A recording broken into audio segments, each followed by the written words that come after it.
Was Jesus an anti-racist? There's been a relatively new term come out. This has been created by a man named Ibram Kendi, and it is this concept or this term of being anti-racist.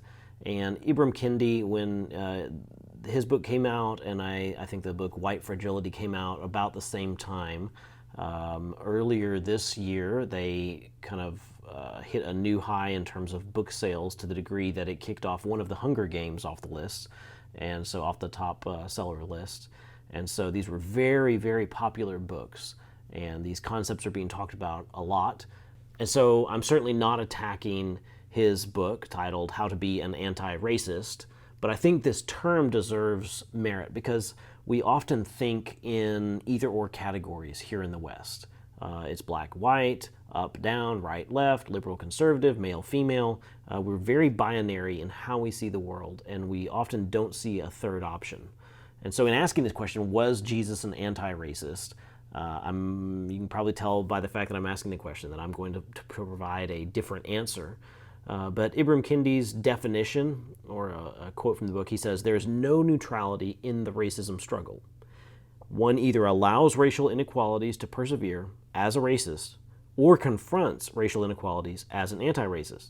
There is not an in-between safe space of not racist. The claim of not racist neutrality is a mask for racism." Okay, so let's be clear about his view. His view is that there, and he's probably addressing people who go, well, look, I'm not a racist. I've never done this or that. I've never owned slaves. I've never used a racial slur. And so it's a very individualistic way of understanding racism, of my own personal actions. And I think that's probably one of the big misunderstandings in the debate, particularly for white people, is that because of our strong base in individualism, we don't understand corporate action, corporate guilt, because we're so individualistic. And this isn't the only debate where where individualism shows up as kind of problematic for us understanding why does the other side think that I'm personally responsible somehow. It happens in a number of contexts. In Middle Eastern conflict as well, this becomes a huge thing. In some of our missteps in Latin America as well. And so this is a pretty common theme throughout many of our points of conflict and misunderstanding with many people in the world. And so basically there are people who say, look, I've never owned slaves, my family never owned slaves, I am not a racist. And what Kendi would say is, well, you're either actively fighting it or you are embracing racism. There's no not racist category. So he's saying there's no middle ground. It's this or it's that. Now, let's change the topic slightly to understand how would Jesus approach something like this. Because there is, in my opinion, Kendi is creating a what we would call in logic a false dichotomy. It's a false dilemma. There's no this or, I mean, there's more options than the this and the that. And I agree that maybe this category of not racist is an illegitimate category, but there is a legitimate Christian category for being in neither category. And so let's switch topics to power and oppression, those two sides, as it relates to wealth and political dominance. And so the Roman Empire is in the Middle East at the time that Jesus is there, and they have conquered everybody. They are in power. They are in charge, and they are taxing everybody. And so you have these middlemen. You have these tax collectors who are typically local people, so they know the system, they know who's going to try to skirt the law, but they are beholden to the outside oppressors, the invaders. So they are considered to be, one of the comrades in arms with the Roman Empire. And so there's one man named Zacchaeus, and in Luke 19 it tells the story of Jesus and going and visiting Zacchaeus' house. You've probably heard this in Sunday school or VBS, but it bears repeating. And so Zacchaeus is outside the city wall. Jesus is coming through. There's a large crowd following him. Zacchaeus is short, and the text says that he climbs up in a tree so that he could see. There's an added element to this that we often don't think about, and that is that there's this group running around the world at this time called the Zealots. And Zealots were Jewish people who were very angry. You could say they were anti-Roman, and they would say that there's no neutral ground. And so to find a collaborator like Zacchaeus in a crowd or even to find a Roman soldier alone in a crowd, these zealots would come, sneak up close, pull a dagger, kill them, and then as the crowd dissipated, they would be gone, and all you would find is a dead body. And so someone like Zacchaeus would also really need to avoid crowds. He is certainly not going to be accepted in Jewish circles because of his association with the Romans, and because he's a Jew, the Romans aren't really going to accept him either way. He has essentially sold himself out for money. Tax collectors would also be a little bit exploitative. On top of levying the tax for the Romans, they would often add their own tax because they are the ones who are saying what the rules are. And so they would add their own tax and line their own pockets and use their position. And so you can ask yourself the question, does Jesus love the oppressed or the oppressor? And this is a very Western way to ask the question. Is it this or is it that? And the answer is Jesus loves both. So in context, Matthew 19, right before this in Matthew 18, Jesus is taking care of the blind man. And in this time and place in the world, people who had any kind of physical infirmity, if you're in a hunter-gatherer society and you can't hunt or gather, you are a burden. There's no neutral category for you. Speaking of this or that, there's no neutral category for not a hunter-gatherer in a hunter-gatherer society. And so if you can't take care of yourself, if you can't add to the family's income, you are automatically a burden. And so people who had any kind of infirmity essentially brought in shame to the family. And so here we see Jesus going out of his way to listen to the blind man that the others are saying, hey, stop shouting at the honored guest as he's coming through. He doesn't want to talk to somebody like you. He wants to go talk to the honorable people. Jesus hears him, diverts, goes to him, and heals his sight and restores his honor through this process.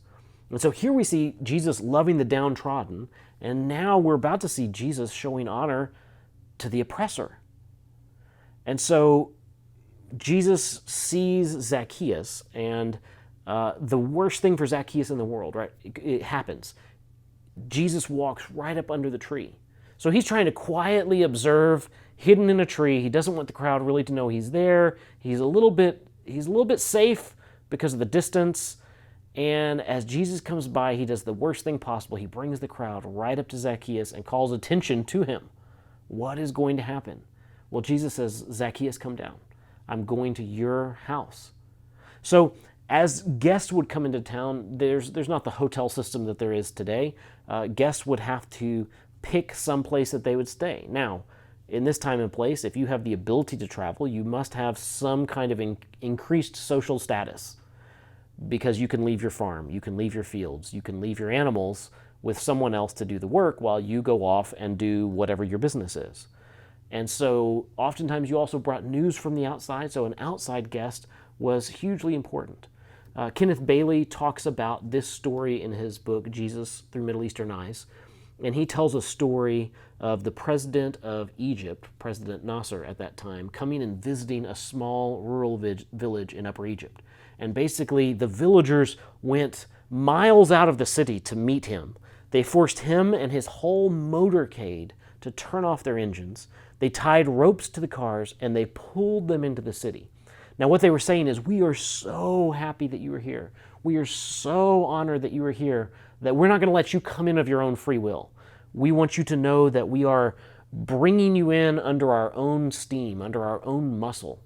And so Jesus comes to him and is declaring, I'm going to eat at your house. Not, will you have me over? Can I come see you? I'm coming to stay with you.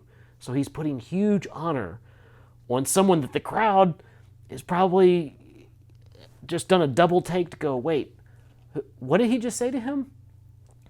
And so in verse 7 it says, when they saw it, they all grumbled. He's gone to be the guest of a man who is a sinner.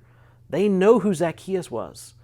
And so Zacchaeus is so transformed by this act of love that Jesus shows him that you can see the transformation in what he does next. He declares that he is going to make things right. He is going to return money, and he is going to pay multiple times over what he has taken from people. And so he makes this big declaration, and he sets off to do it. And Jesus makes this pronouncement at the end. In verse 9, he says, and Jesus said to him, today salvation has come to this house, so he is also a son of Abraham. For the Son of Man came to seek and to save the lost.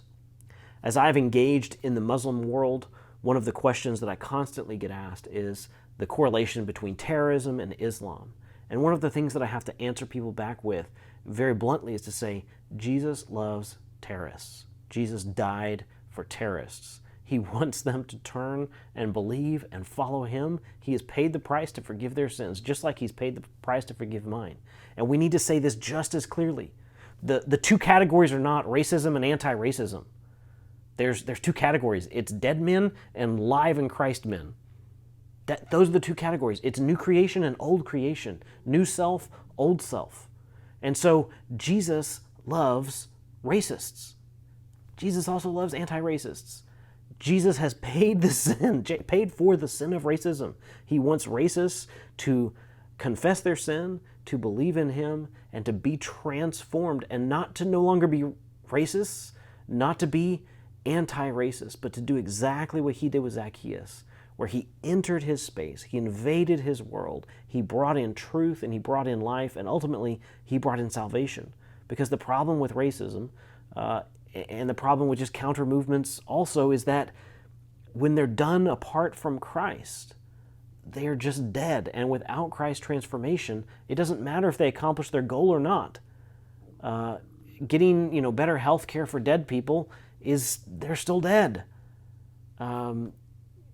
Getting more political freedoms for dead people, they're still dead. And so ultimately what we know that Jesus brings, I'm not saying that Jesus does not care about the human condition. He does. We see that in the previous story where he heals the blind man. He doesn't just save him, he heals him physically. So we know that Jesus cares about the physical condition, but we also know that there is more to this physical condition. So I'm going to say emphatically, Jesus was neither a racist, nor was he not racist, nor was he an anti-racist. I think Jesus is who he is, and because of that, he is able to bring us into this place of being a new creation with him, wherein we are not racists, and we can't be not racists, and we can't be anti-racist. It's none of those categories. We are new creations in Christ, transformed. And we see the story of the apostles from a few videos ago where Paul asks Philemon to forgive Onesimus, and we know later that this did happen. We are able to see things happen in a way that secular transformation models just can't see it happen. And so I want to challenge you with this question of, who are you loving? I love it when I see people get excited about reconciliation, about cross-cultural dialogue, about interfaith dialogue, but very quickly this turns into an anger for the other side. I love poor people, thus I hate the rich. I love people who are at the margin, thus I hate people in power. And we just don't see this in the life of Jesus or in the early disciples. We see where they spend their lives amongst the poor and marginalized, loving, preaching, reaching, transforming. And then we see Lydia, the small business owner. We see the Philippian jailer. We see the centurion. We see all of these people in power also following Jesus. So Jesus is for everyone. And so we need to be for Jesus, and we need to introduce people to Jesus.